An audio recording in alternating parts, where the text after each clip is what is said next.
సాయి శివాని భక్తి పాటలు. సాయి శివాని భక్తి పాటలు. Please like, share, comment, subscribe to my channel. ఓం శ్రీ మహాగణాధిపతయే నమః. ఓం శ్రీ గురుభ్యో నమః. ఓం శ్రీ మాత్రే నమః. దేవి భాగవతంలో ఈరోజు హరిశ్చంద్రుడికి బ్రహ్మాది దేవతలు ప్రత్యక్షమవడం గురించి తెలుసుకుందాం. చీకటికి అలవాటు పడ్డాయి కళ్ళు. శ్మశానంలో సగం కాలి ఆరిపోయిన కట్టెల్ని పోగు చేసి చితిపేర్చారు. హరిశ్చంద్రుడు తనయుణ్ణి ఎత్తుకుని తెచ్చి దానిమీద పడుకోబెట్టాడు. ఇద్దరూ చేరువగా నిలబడ్డారు. చేతులు జోడించి కళ్ళు మూసుకుని పరమేశ్వరిని ధ్యానించారు. శతాక్షి, జగదీశ్వరి, పంచకోశాంతర్గత, పుచ్చ బ్రహ్మస్వరూపిణి, రక్తాంబర పరిధాన, కరుణారస సాగర, వానాయుధధర, అంబా, జగత్పాలన తత్పర, కరుణించు తల్లి, తెలిసిగాని తెలియకగాని చేసిన అపరాధాలన్నీ క్షమించు మాత అంటూ ప్రార్థించారు. ఇలా ప్రార్థిస్తుండగానే ఇంద్రాది సకల దేవతలు ప్రత్యక్షమయ్యారు. యమధర్మరాజు వారికి అగ్రభాగాన నిలిచాడు. ముందుగా బ్రహ్మదేవుడు పలకరించాడు. మహారాజా, హరిశ్చంద్ర, కళ్ళు తెరు, నేను పితామహుణ్ణి. ఇడుగో యమధర్మరాజు స్వయంగా వచ్చాడు. సకల దేవతలు ఇచ్చేశారు. ధర్మ మార్గాన విశ్వత్రయంతో మైత్రి కోరుకునే విశ్వామిత్రుడు వచ్చాడు. ఒక్కసారి కళ్ళు తెరిచి మమ్మల్ని అందరినీ తిలకించు అన్నాడు మృదువుగా. రాజదంపతులు కళ్ళు తెరిచి చూశారు. నివ్వెరపోయి నిశ్చేష్టులై నిలబడ్డారు. భూజాని, నేను ధర్మరాజును. నిన్ను దర్శించడానికి వచ్చాను. ఓరిమి, నిగ్రహము, సాత్వికత మొదలైన నీ సద్గుణాలకు సంతోషించాను. చక్రవర్తి, నేను ఇంద్రుణ్ణి. సత్యనిష్టతో మీరు త్రిలోకాలను జయించారు. మిమ్మల్ని ఈ దివ్య విమానం మీద త్రిదివానికి తీసుకువెళదామని వచ్చాను. ఎవరికీ అందని స్వర్గాన్ని మీరు సద్గుణాలతో సత్కర్మలతో స్వాధీనం చేసుకున్నారు అని తన సంతోషాన్ని ప్రకటిస్తూ చితి మీద అమృత వర్షం కురిపించాడు. దానితోనే పారిజాత సుమవృష్టి కురిసింది. దేవదుందుబులు మ్రోగాయి. రోహితుడు సజీవుడే లేచి కూర్చున్నాడు. చితి నుంచి దూకి తల్లిదండ్రులను కౌగిలించుకున్నాడు. ముగ్గురు దివ్య మాల్య దివ్యాభరణ దివ్య వస్త్ర దివ్య రూప విరాజితులయ్యారు. చక్రవర్తి, రండి, విమానం అధిరోహించండి, స్వర్గానికి వెడదాం అన్నాడు. దేవేంద్ర, నాకిప్పుడు ప్రభువు ఒక స్వపచుడు. నేను అతడికి అమ్ముడుపోయిన దాసుణ్ణి. అతడి అనుమతి లేకుండా ఎక్కడికి రాలేను అని హరిశ్చంద్రుడు సున్నితంగా తిరస్కరించాడు. అప్పుడు యమధర్మరాజు నవ్వుతూ, మహారాజా, నేనే ఆ చండాలుడిని. ఇదంతా మాయా కల్పన. చుట్టూ పరిశీలించి చూడు. ఇప్పుడు నువ్వున్నది శ్మశానమే కాదు. ఏది ఆ గుడిసె? ఎక్కడా? అంతా నా మాయ, వట్టి కల్పన అన్నాడు. చక్రవర్తి, విషయం అర్థమైంది కదూ. ఇంకా విమానం అధిరోహిస్తారా? మీ పుణ్యాలకు ఫలంగా స్వర్గ సుఖాలు ఎదురు చూస్తున్నాయి అన్నాడు. దేవేంద్ర, నీ సౌమనస్యానికి ధన్యవాదాలు. నాది ఒక విన్నపం. నా కోసల ప్రజలు ఎలా ఉన్నారో, నా కోసం ఎంతగా పరితపిస్తున్నారో, వాళ్లని దిక్కులేని వాళ్లను చేసి నేను స్వర్గానికి రావడం భావ్యమా? భక్తుల్ని అనురక్తుల్ని విడిచిపెట్టడం బ్రహ్మహత్య, సురాపాన, గోవధ, స్త్రీవధలతో సమానమైన మహాపాపం. అందుచేత వాళ్ళు లేనిది స్వర్గమైన నాకు వద్దు. వాళ్లతోనైతే నరకానికైనా వస్తాను అన్నాడు. హరిశ్చంద్ర, నీ హృదయం అవగతమయ్యింది. నీ కోరిక తీర్చడానికి అభ్యంతరం లేదు. కానీ వాళ్ళ పుణ్యపాపాలు వేరువేరుగా ఉన్నాయి. ఒక్కొక్కరిది ఒక్కొక్క చరిత్ర. అందరూ నీతో పాటే సామూహికంగా స్వర్గసుఖాలు అనుభవించాలి అనడం సమంజసం కాదు. ఎవరికి ఏదో నిర్ణయించడానికి అర్హతలే కొలబద్దలు. అందుచేత అందరికీ స్వర్గమంటే ఎలాగా అని సంశయం వెలిబుచ్చాడు ఇంద్రుడు. దేవేంద్ర, ప్రజల ప్రభావం వల్లనే రాజు రాజ్యభోగాలు అనుభవిస్తాడు. యజ్ఞయాగాలు, దానధర్మాలు ఏవి చేసినా వారి సహాయంతోనే, వారి ప్రభావంతోనే. నాకు ఈవేళ దక్కుతున్న పుణ్యఫలానికి కారణం ప్రజలు. అందుచేత వారిని విడిచిపెట్టి నేను స్వర్గానికి రాలేను. నేను చేసుకున్న పుణ్యం, తపస్సు ఏది ఏ కొంచెం ఉన్నా దాన్ని వారితో కలిసి అనుభవించడమే నా అభిమతం. నేను చేసిన సత్కార్యాలకు ఫలంగా స్వర్గలోకంలో బహుకాలం నివసించే అవకాశం లభిస్తే దాన్ని ప్రజలతో పంచుకోవడం వల్ల అది ఒక రోజుకు తగ్గిపోయినా నాకు సమ్మతమే, సంతోషమే. దయచేసి నా కోరికను మన్నించు అన్నాడు. హరిశ్చంద్రుడి యుక్తిని దేవేంద్రుడు కాదనలేకపోయాడు. సరే అని అంగీకరించాడు. అందరూ కలిసి అయోధ్య చేరుకున్నారు. చాతుర్వర్ణ్యాలు గుమిగూడాయి. హరిశ్చంద్రుని చూసి కేరింతలు కొట్టారు. ప్రజలారా, స్వర్గలోకానికి తీసుకువెడతాను రండి. అతి దుర్లభమైన లోకం అది. ధర్మాన్ని పాటించినందుకు ఫలంగా లభిస్తోంది. త్వరగా తెమిలి రండి అన్నాడు ఇంద్రుడు. హరిశ్చంద్రుడు కూడా ప్రజలను అలాగే కోరాడు. ప్రజలంతా ఆశ్చర్యచకితులు, ఆనందపరవశులు అయ్యారు. సంసార బంధాలలో కొట్టుకుంటున్న ప్రజానీకం పుత్రమిత్ర బాంధవ సహితంగా స్వర్గానికి వెళ్లడమంటే సంబరపడ్డారు. అనూహ్యమైన ఆనందానికి లోనయ్యారు. అందరూ ఉన్నవాళ్లు ఉన్నట్టు దివ్య విమానం అధిరోహించారు. అధిరోహించడంతోనే అందరివి దివ్య రూపాలు అయిపోయాయి. హరిశ్చంద్రుడు అయోధ్య సింహాసనం మీద అభిషేకించి రోహితుణ్ణి కూర్చోబెట్టాడు. ప్రజలను, మంత్రులను, సామంతులను యథార్హంగా సత్కరించాడు. అందరి దగ్గర ఆప్యాయంగా సెలవు తీసుకుని దివ్య విమానం అధిరోహించాడు. ఇంద్రుడి సరసన కూర్చున్నాడు. కామగమన శక్తి కలిగిన ఆ సుందర విమానం చిరుగంటల చప్పుడు చేస్తూ ఆకాశంలోకి దూసుకు వెళ్ళింది. అప్పుడు సర్వశాస్త్రార్థవేత్త శుక్రాచార్యుడు ఒక శ్లోక మంత్రాన్ని చెప్పాడు. ఆహా, ఏమి ఓరిమి గొప్పదనం! ఆహా, ఏమి దానఫల మహాత్యం! హరిశ్చంద్రుడు ఇంద్రలోకానికి వచ్చాడు. సాధు సాధు అన్నాడు. శౌనకాది మహామునులారా, వ్యాస భగవానుడు జనమేజయుడికి సూర్యవంశ చరిత్రలో భాగంగా చెప్పిన హరిశ్చంద్రుడి కథను మీకు నేను యథాతథంగా విన్నవించాను. దీనిని శ్రద్ధగా విన్నవాళ్లకు దుఃఖాలు, కష్టాలు తొలగిపోయి సుఖాలు, ఆనందాలు లభిస్తాయి. స్వర్గవాంఛతో సహా సకల వాంఛలు నెరవేరుతాయి. సంతానార్థులకు సంతానం కలుగుతుంది. భార్యార్థులకు గుణరూపశీలవతి భార్యగా లభిస్తుంది. రాజ్యార్థులకు రాజ్యం దొరుకుతుంది అంటూ ఫలశ్రుతి పలికాడు సూత మహర్షి. కథ అంతా విని ఆనందపరవశుడైన జనమేజయుడు కొంతసేపటికి తేరుకున్నాడు. వ్యాస మహర్షి, హరిశ్చంద్రుడి కథ అద్భుతావహంగా ఉంది. ఇందులో ఆ మహారాజు జగదీశ్వరి భక్తుడన్నావు, శతాక్షి పాద భక్తుడన్నావు. అమ్మవారు శతాక్షి ఎప్పుడైంది, ఎలా అయింది? ఆ వృత్తాంతం చెప్పి నా జన్మను సార్థకం చెయ్యి. అమ్మవారి గుణాలను ఎంత విన్నా తనివి తీరదు కదా. ఒక్కొక్క పదము ఒక్కొక్క అశ్వమేధ ఫలాన్ని ఇస్తుంది అన్నాడు. జనమేజయ, శుభప్రదమైన శతాక్షి సంభవగాథను చెబుతున్నాను, ఆలకించు అంటూ వ్యాసుడు ఆరంభించాడు. మహాదేవి శతాక్షి శాకంబరి గురించి చెప్తున్నాడు. పూర్వకాలంలో దుర్గముడు అనే మహాదైత్యుడు ఉండేవాడు. హిరణ్యాక్షుడి వంశంలో రురుడనేవాడికి పుత్రుడుగా జన్మించాడు. వీడు అతి దారుణుడు, పరమ నీచుడు, ఖలుడు. దేవతల బలమంతా వేదాలపై ఆధారపడి ఉంది గనక వాటిని నాశనం చేయగలిగితే సురులనందరినీ నాశనం చేసినట్టే అని ఆలోచించి హిమాలయాలకు వెళ్ళి బ్రహ్మదేవుని గురించి ఘోర తపస్సు చేశాడు. 1000 సంవత్సరాలు తపస్సు చేశాడు. ఆ తపస్సు తాలూకు తేజస్సుకి లోకాలు గడగడలాడాయి. బ్రహ్మదేవుడు ప్రసన్నుడై హంసవాహనం మీద వచ్చి దర్శనమిచ్చాడు. కావలసిన వరం కోరుకోమన్నాడు. అవకాశం దొరికిందే తడవుగా వాడు వేదాలను, ఈ ముల్లోకాలలోనూ ఉన్న బ్రాహ్మణులకు తెలిసిన సర్వ మంత్రాలను తనకు స్వాధీనం చెయ్యమని, దేవతలను జయించే బలం ఇమ్మని కోరాడు. తథాస్తు అని చతుర్ముఖుడు వెళ్ళిపోయాడు. ఆ క్షణం నుంచి వేదాలు విప్రులకు దూరమయ్యాయి. ఎవరికీ ఏ మంత్రమూ స్ఫురించడం లేదు. సంధ్యావందనాలు, నిత్య హోమాలు, యజ్ఞ జపాదులు అన్నీ ఆగిపోయాయి. ఏమిటిది, ఎందుకిలా జరిగింది అని వేద పండితులు పరస్పరం ప్రశ్నించుకోవడమే మిగిలింది. హాహాకారాలు తప్ప స్వాహాకారాలు వినిపించడం లేదు. వేదాలు విస్మృతికి వెళ్ళిపోయాయి.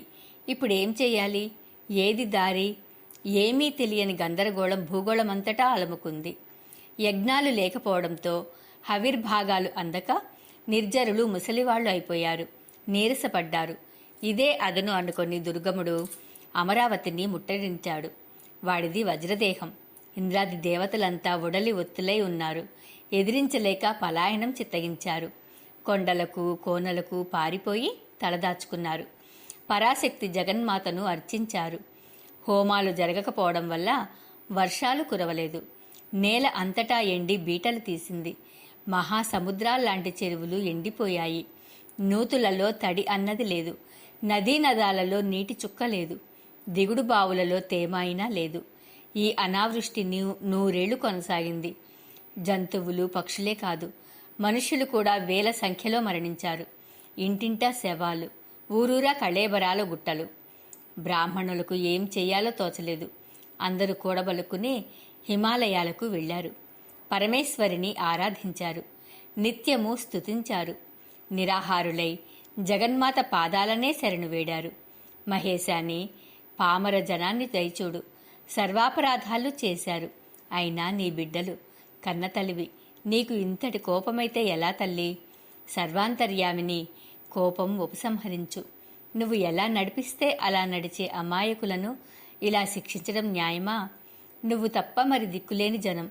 సర్వసమర్థురాలివి నువ్వు. ఈ సంకటం నుంచి తప్పించు. జీవనం, నీరు లేకపోతే మాకు జీవితం లేదు, స్థితి లేదు. అనుగ్రహించు జగదంబిక, అనుగ్రహించు. అనంతకోటి బ్రహ్మాండ నాయిక నమో నమః. కూటస్వరూప, చిద్రూప, వేదాంత వేద్య, భువనేసి నమో నమః. నేతి నేతి వాక్యాలతో సకలాగమాలు నిన్నే బోధిస్తున్నాయి. నువ్వు సర్వకారణురాలివి. దయచూపించు అంబిక అంటూ ప్రార్థించారు. బ్రాహ్మణుల ప్రార్థనలకు సంతోషించిన పార్వతీమాత అనంతాక్షిమయంగా తన రూపాన్ని చూపించింది.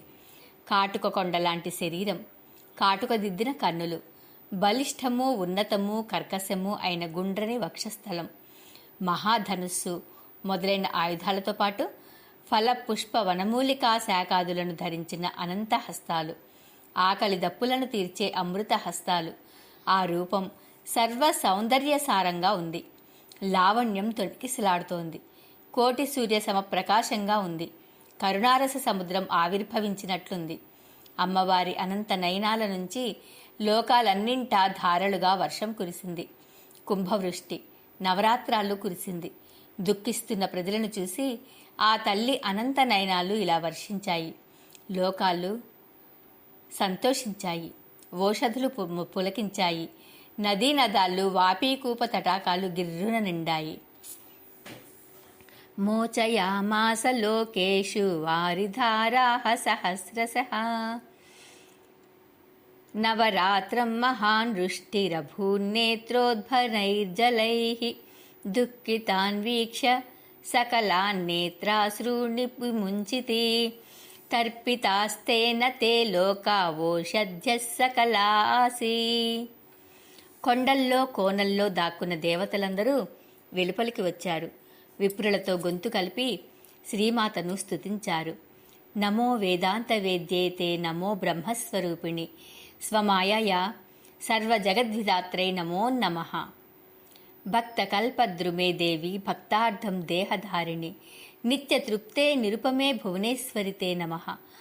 అస్మచ్ఛాంత్యర్థమతులం లోచనానాం సహస్రకం త్వయా యతో ధృతం దేవి శతాక్షీం త్వం తతో భవ. క్షుధయా పీడితా మాతః స్తోతుం శక్తిర్న చాస్తినః. కృపాం కురు మహేశాని వేదానప్యాహరాంబికే. వేద వేదాంత వేద్య బ్రహ్మస్వరూపిణి, నీ మాయతో జగత్రయాన్ని సృష్టించావు. భక్తుల పాలిటి కల్పవృక్షానివి. భక్తుల కోసమే ఏదో ఒక రూపం ధరిస్తూ ఉంటావు. నీది నిత్య తృప్తి. నువ్వు నిరుపమానవు, భువనేశ్వరివి. మా కష్టాలను శాంతింపజేయడానికి 1000 కన్నులతో ఆవిర్భవించావు. కాబట్టి నిన్ను ఈ రోజు నుంచి శతాక్షి అని స్తుతించుకుంటాం. తిండి లేక నీరసపడ్డాం తల్లి. నిజానికి ఇప్పుడు నిన్ను స్తుతించే ఓపిక కూడా లేదు. దయచూడు తల్లి. ఆ దుర్గమ రాక్షసుడి నుంచి వేదాలను కూడా ఆహరించి తెచ్చి రక్షించు మాత అంటూ ప్రార్థించారు. జగన్మాత మనసు ఆనందపరవశమయ్యింది. చేతులలో ఉన్న కాయలు, పళ్ళు అందరికీ పంచింది. పశుపక్ష్యాదులకు కావలసిన ఆహారాలను అందించింది. జనమేజయ అప్పటి నుంచి ఆమెకు శాకంభరి అనే పేరు ఏర్పడింది. ఇక దుర్గమాసుర సంహారం గురించి తెలుసుకుందాం. సుర నరాది ప్రాణికోటి ఆహారం అందుకుంటున్న కోలాహలం దుర్గమ రాక్షసుడికి వినిపించింది. ఏమిటో తెలుసుకురమ్మని దూతలను పంపించాడు. వారు తిరిగి వచ్చి చూసినదంతా వివరంగా చెప్పారు. దుర్గముడు సాయుధుడై సైన్యంతో బయలుదేరాడు. త్వరాన్వితుడై వచ్చి శరాలను గుప్పించాడు. దేవసైన్యం ఎదిరించి పోరాడింది. విప్ర సమూహం కూడా యథాశక్తిగా యుద్ధంలో పాల్గొంది. కానీ రాక్షస మహావీరుల ధాటికి దేవ మానవ సమూహాలు తట్టుకోలేకపోయాయి. హాహాకారాలు మిన్నుముట్టాయి. త్రాహి త్రాహి అంటున్నారు అందరూ. జగన్మాత గమనించింది. తేజోమయమైన రక్షణ చక్రం దేవ మానవుల చుట్టూ కల్పించింది. తాను వెలుపల నిలబడింది. రాక్షసులు వేసే బాణాలు, విసిరే ఆయుధాలు వీరిదాకా వచ్చి గోడకు తగిలినట్లు రాలి పడిపోతున్నాయి. అప్పుడిక జగన్మాత స్వయంగా యుద్ధానికి దిగింది. దేవీ దుర్గములకు ద్వంద్వ యుద్ధం తీవ్ర స్థాయిలో నడిచింది. సూర్యమండలం శరవర్షంలో కప్పబడిపోయింది. ఆయుధాలు ఢీకొని మెరుపులు లేస్తున్నాయి. నిప్పురవ్వలు రాలుతున్నాయి. కఠోరజ్య వల్లీట నత్కారాలతో దిక్కులు పికటిల్లుతున్నాయి. అంతలోకి దేవీ శరీరం నుంచి ఒకేసారి అనేక శక్తి స్వరూపాలు ఆవిర్భవించాయి. కాళిక, హారిణి, బాల, త్రిపుర, భైరవి, రమ, బగళ, మాతంగి, త్రిపుర సుందరి, కామాక్షి, తులజ, జంభిని, మోహిని, చిన్నమస్త, గుహ్యకాళి, దశ సహస్రబాహుక ఇత్యాదిగా అనంత శక్తులు ఆవిర్భవించాయి. అందరి చేతుల్లోనూ వినూతన భీకరాయుధాలు తళతళలాడుతున్నాయి. మృదంగ, శంఖ, వీణాది వాద్య విశేషాల తుందర నాదాలు రణరంగంలో మారుమ్రోగాయి. ఒక్కసారిగా విజృంభించి ఈ అనంత శక్తి స్వరూపాలు రాక్షస సైన్యాన్ని రెప్పపాటు కాలంలో మట్టుబెట్టాయి. దుర్గముడు ఒంటరిగా మిగిలాడు. అందరితోనూ తానే వీరోచితంగా పోరాడుతున్నాడు. 10 రోజులు సాగిన యుద్ధం 11వ రోజుకి చేరుకుంది. దుర్గముడు రక్త మాల్యాంబరధరుడై రక్త చందనానులేపనం పూసుకుని మహోత్సవం చేసుకుని వినూతన రథం మీద రణరంగానికి వచ్చాడు. చండ ప్రచండంగా యుద్ధం చేశాడు. అనంత శక్తులను జయించాడు. మహాదేవి రథానికి ఎదురుగా తన రథాన్ని నిలబెట్టాడు. ఇద్దరికీ ఘోర యుద్ధం జరిగింది. 2 గంటల పాటు ఎడతెరిపి లేకుండా బాణవర్షం కురిసింది. చూస్తున్న వారికి గుండెలు జారిపోయాయి. జగదీశ్వరి ఒక్కసారిగా 15 బాణాలను గుప్పించింది. దుర్గముడు కేవలం 4 బాణాలతో వాటిని తుత్తునియలు చేసి తన లాఘవాన్ని నిరూపించుకున్నాడు. మహాదేవి మహోగ్రురాలయ్యింది. 4 బాణాలతో వాడి రథాశ్వాలను 4 సంహరించి 1 బాణంతో సారథిని గూల్చి 2 శరాలతో దుర్గముడి కన్నులు పొడిచి మరో 2 బాహువులు నరికి ఇంకొక బాణంతో రథకేతనాన్ని నేలకు కూల్చింది. వెంటనే 5 బాణాలను సంధించి ఆ రాక్షసుడి గుండెను చీల్చివేసింది. ఇదంతా కన్ను మూసి తెరిచేలోగా జరిగిపోయింది. దుర్గముడు నెత్తురు కక్కుకుంటూ రథంలో కూలబడి కిందికి దొర్లిపడ్డాడు. అతడి ప్రాణాలు అనంత వాయువుల్లో కలిసిపోయాయి. అతడి శరీరం నుంచి ఒక తేజస్సు ఈవలికి వచ్చి మహాదేవిలో ప్రవేశించింది. దుర్గముడు మరణంతో ముల్లోకాలు శాంతిని పొందాయి. దేవతలు ఆనంద నృత్యం చేశారు. బ్రహ్మదేవుణ్ణి అగ్రభాగాన నిలుపుకుని హరిహరులు గద్గద ఖిన్న కంఠులై పరమేశ్వరిని స్తుతించారు. నమః శాకంభరీ శివే నమస్తే శతలోచనే సర్వోపనిషదుద్ఘుష్టే దుర్గమాసురనాశిని. శాకంభరి, శివ, శతలోచన, సకలోపనిషత్ ప్రపంచిత, దుర్గమాసుర నాశిని, మాయేశ్వరి, పంచకోశాంతర స్థిత, నిర్వికల్ప సమాధితో మునీశ్వరులు నిన్ను ధ్యానిస్తారు.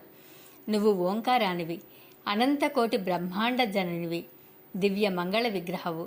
త్రిమూర్తులమైన మాతో సహా సకల దేవతలకు నువ్వే జనయిత్రివి. అమ్మా, భక్తి ప్రపత్తులతో నమస్కరిస్తున్నాం. వర్షాలు లేక, ఆహారం దొరకక, ఆకలితో అలమటిస్తున్న పామరులను చూసి నువ్వు కాక మరింకెవరైనా గుండె కరిగి రోధించారా? నువ్వు దయామయివి, శతాక్షివి, పరమేశ్వరివి. నమోన్నమః నమోన్నమః అంటూ స్తుతించారు. ఇలా స్తుతించి జగన్మాతను పుష్పరాశులతో పూజించారు. సంతుష్టురాలయ్యింది అమ్మ. ఉగ్రరూపం క్రమక్రమంగా ప్రసన్నతను సంతరించుకుంది. దుర్గముడి నుంచి తనలోకి తేజరూపంలో ప్రవేశించిన వేదాలను బ్రాహ్మణులకు అందించింది. కోకిలాలాప మధురంగా పలికింది. దేవ బ్రాహ్మణులారా, ఈ నా రూపం పరమోత్కృష్టమైనది. విశేష శ్రద్ధతో ఆరాధించండి. ఇది లేకపోతే ఏమవుతుందో చూశారు కదా. మీరంతా ఇతోధిక భక్తి శ్రద్ధలతో నన్ను పూజించండి, నిరంతరం సేవించండి. ఇంతకన్నా నేను చెప్పే శుభ ప్రసంగం ఏమీ లేదు. నా మహాత్మ్యాన్ని తెలియజెప్పే గ్రంథాలలోకెల్లా ఇది ఉత్తమోత్తమం. నిత్యం పఠించండి, పారాయణ చేయండి. అది అన్ని పూజల కన్నా, హోమాల కన్నా మిన్నగా నన్ను సంతోషపెడుతుంది.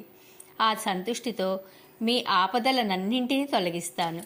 దుర్గమాసురుని సంహరించాను కనుక దుర్గను. సానుభూతితో సహస్ర నయనాల నుంచి వర్షధారలు కురిపించాను కాబట్టి శతాక్షిని.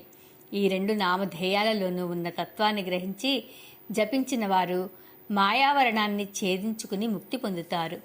సారాంశంగా ఒక్క మాట చెబుతున్నాను, ఆలకించండి. సురాసురులకు అన్ని వేళలా సంసేవ్యను నేను మాత్రమే అన్నది అని ప్రకటించి శతాక్షి అంతర్హితమైంది. ఇలా దేవీ దేవతలకు మానవులకు కష్టాలు తొలగించి సంతోషాలు కలిగిస్తూ ఉంటుంది. జనమేజయ, అతి రహస్యమైన పరాశక్తి మహాత్మ్యాన్ని నీకు ఉపదేశించాను. కళ్యాణకారకమైన ఈ రహస్య తత్వాన్ని జాగరూకుడవై కాపాడాలి సుమా. ఈ కథను విన్నవారు, భక్తి తత్పరులై పఠించిన వారు కోరికలు తీరి దేవీలోకంలో విరాజిల్లుతారు.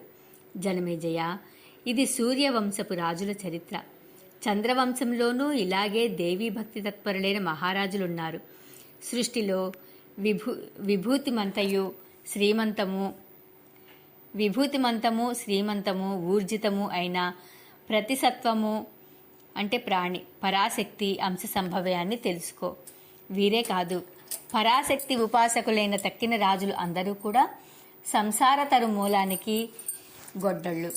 అందుచేత సర్వాత్మన భువనేశ్వరిని సేవించాలి. శాకాహారి మాంసాన్ని వదిలేసినట్టు తక్కిన దేవతలను పరిత్యజించాలి. వేద శాస్త్రాలు అనే క్షీర సముద్రాన్ని మదిస్తే నాకు దొరికిన ఏకైక రత్నం పరాశక్తి పాద పద్మం. దీనితో నేను ధన్యుణ్ణి అయ్యాను. ఓతము ప్రోతము అన్నీ ఆ శక్తియే. ఆ శక్తిని తెలుసుకోకుండా ఎవడూ ముక్తిని పొందలేడు. తెలుసుకున్న వారికి దుఃఖాలన్నీ తొలగిపోతాయి. సిగ్గుతో కానీ, భయంతో కానీ, భక్తితో కానీ, ప్రేమయుక్తితో కానీ సర్వసంగ పరిత్యాగులై మనస్సును నిగ్రహించుకుని ప్రయత్నపూర్వకంగా దేవీ ధ్యాన తత్పరులు కావాలి. ఇది వేదాంత డిండిమం. శ్వేతాశ్వతర వేద శాఖ చెబుతున్న మాట. ఏదో ఒక వంకతో నిద్రలోనో మెలకువలోనో నడుస్తున్నప్పుడో కూర్చున్నప్పుడో ఎల్లవేళలా పరాంబికను ధ్యానించాలి, కీర్తించాలి. సంసార బంధాల నుంచి విముక్తి లభిస్తుంది. అందుకని మహారాజా, నువ్వు కూడా మహేశ్వరిని ఉపాసించు. ముందుగా విరాట్ రూపను, తర్వాత సూత్రరూపను, అటుపైని అంతర్యామి రూపిణిని సోపాన క్రమంలో ఉపాసిస్తే అంతఃశుద్ధి ఏర్పడుతుంది. అది ఏర్పడ్డాక సచ్చిదానంద లక్ష్యార్థ రూపిణి, బ్రహ్మస్వరూపిణి, ప్రపంచోల్లాసవర్జిత అయిన పరాశక్తిని ఉపాసించాలి. ఆ పరాశక్తిలో చిత్తాన్ని లయం చేయడమే ఆరాధన అంటేను. తెలిసిందా? ఇప్పుడు ఇంకా ఏమేమి వినాలనుకుంటున్నావో చెప్పు అన్నాడు వ్యాస భగవానుడు. వెంటనే జనమేజయుడు అందుకున్నాడు. సాత్యవతేయ, గౌరీ, లక్ష్మి, సరస్వతి అనే ముగ్గురు కన్యకలను జగదంబిక త్రిమూర్తులకు ఇచ్చింది అన్నావు. హిమవంతుడి కూతురిగా గౌరీదేవి కథ తెలుసు. క్షీర సముద్రరాజతనయగా లక్ష్మీదేవి జగత్ప్రసిద్ధ. నిజానికి వీరిద్దరూ మూలదేవి సముద్భవులు కదా. వీరికి కన్యాత్వం ఎలా సంభవించింది? ఈ సంశయాన్ని నువ్వే ఛేదించాలి అన్నాడు. జనమేజయ, చెబుతున్నాను, ఆలకించు. నిజంగా ఇది మరొక పరమంబైన రహస్యం. అయినా చెబుతున్నాను. దేవీ భక్తుడి దగ్గర దాచవలసింది ఏమీ లేదన్నారు కనుక చెబుతున్నాను వినంటూ చెప్పటం ప్రారంభించాడు. హరిహరులకు గర్వభంగం. దేవీత్రయాన్ని దేవత్రయానికి పరాంబిక ఇచ్చింది మొదలు వారు సృష్టి కార్యాలను ఆరంభించారు. ఒకానొకప్పుడు హాలాహలులు అనే దైత్యులు మహాబలశాలురు. విజృంభించి ముల్లోకాలను జయించి స్వాధీనపరుచుకున్నారు. బ్రహ్మదేవుడిచ్చిన వరాలతో దర్పించి అజేయులై కైలాసాన్ని, వైకుంఠాన్ని ఏకకాలంలో చుట్టుముట్టారు. అటు హరుడు, ఇటు హరి రణరంగానికి దిగారు. 60,000 సంవత్సరాల పాటు ఘోర సంగ్రామం జరిగింది. కట్టకడపటికి ఎట్టకేలకు హరిహరులు జయించారు. హాలాహల రాక్షసులను సంహరించారు. హరుడు కైలాసానికి, హరి వైకుంఠానికి క్షేమంగా లాభంగా తిరిగి వచ్చారు. వచ్చి తమ భార్యల ముందు అహంకారం ప్రదర్శించారు. మేమే రాక్షసులను సంహరించామంటూ. నిజానికి వీరి క్షేమం కోరి ఆ రాక్షసులను మట్టుపెట్టింది గౌరీ లక్ష్మీదేవులే. అది తెలుసుకోలేక హరిహరులే విర్రవీగుతుంటే చూసి వారిద్దరూ అదొక రకంగా పోదురు బడాయి అన్నట్టు నవ్వారు. హరిహరులకు పట్టరానంత కోపం వచ్చింది. ఆది మాయామోహితులయ్యారు. మరింతగా కించపరుస్తూ అవమానిస్తూ ఏవో అనకూడని మాటలు అన్నారు. దురుత్తరం ఇచ్చారు. దానితో అక్కడ గౌరీదేవి, ఇక్కడ లక్ష్మీదేవి భర్తలను పరిత్యజించి అంతర్హితులయ్యారు. హరిహరులు హాహాకారాలు చేశారు. ఇద్దరు క్షణంలో నిస్తేజస్కులు, నిశ్శక్తులు అయిపోయి చైతన్యాన్ని కోల్పోయారు. నిశ్చేతనులై పడి ఉన్న హరిహరులను చూసి బ్రహ్మదేవుడు ఇప్పుడు ఏం చేయడమా అని అలా ఆలోచనలో పడ్డాడు. అకారణంగా ఈ దేవతా ప్రధానులకు ఇలాంటి దురవస్థ ఎందుకు వచ్చింది? ఎలా వచ్చింది? ఏ పాపము ఎరగని జగత్తుకి కొంపదీసి ప్రళయం రాదు కదా. నిమిత్తమేమిటో తెలియకుండా ప్రతిక్రియ ఎలా చేయను, ఏం చేయను, అంతా అగమ్యగోచరంగా ఉందే అంటూ ఒక్కసారి కళ్ళు మూసుకుని అంతర్దృష్టి సారించాడు. పరాశక్తికి కోపం వచ్చి ఇంత జరిగిందని గ్రహించాడు. అమ్మయ్య, కారణం తెలిసిందనుకుని స్థిమితపడ్డాడు. హరిహరులు చేయవలసిన ప్రతిక్రియను వారి పక్షాన తాను చేయడానికి సంకల్పించాడు. మను, సనక, సనందనాథులైన తన పుత్రులను పిలిచాడు. నాయనలారా, ఒక పని మీద మిమ్మల్ని పిలిచాను. తపస్సు చేసి పరాశక్తిని ప్రసన్నురాలిని చేసుకోవలసిన అవసరం ఒకటి ఏర్పడింది. అయితే ప్రస్తుతం నాకు అంతటి ఓపిక లేదు. జగద్భారాన్ని వహిస్తున్నాను కనుక తీరిక కూడా లేదు. హరిహరులిద్దరూ పరాశక్తి కోపానికి గురి అయ్యారు. అందుచేత పరమ భక్తితో మీరంతా అత్యద్భుతమైన తపస్సు చేసి ఆ పరాశక్తిని సంతోషపరచండి, ప్రసన్నురాలిని చెయ్యండి. హరిహరులను మళ్లీ మునుపటిలాగా శక్తియుక్తులను చెయ్యండి. మీకు అమోఘమైన యశస్సు లభిస్తుంది. ఆ శక్తి స్వరూపిణులు ఏ వంశంలో జన్మిస్తారో ఆ వంశం మొత్తం జగత్తునే పావనం చేస్తుంది, కృతకృత్యమవుతుంది అన్నాడు. పితామహుడి మాటలు ఆలకించి మను, సనక, సనందనాథులు తపోదీక్షలు స్వీకరించి ఏకాంత ప్రదేశాల కోసం అడవులకు వెళ్ళిపోయారు. వారంతా హిమాలయ గిరి శిఖరాలకు చేరుకున్నారు. తలొక ప్రదేశము చూసుకున్నారు. మాయాబీజ మహామంత్రాన్ని జపిస్తూ తపస్సులకు ఉపక్రమించారు.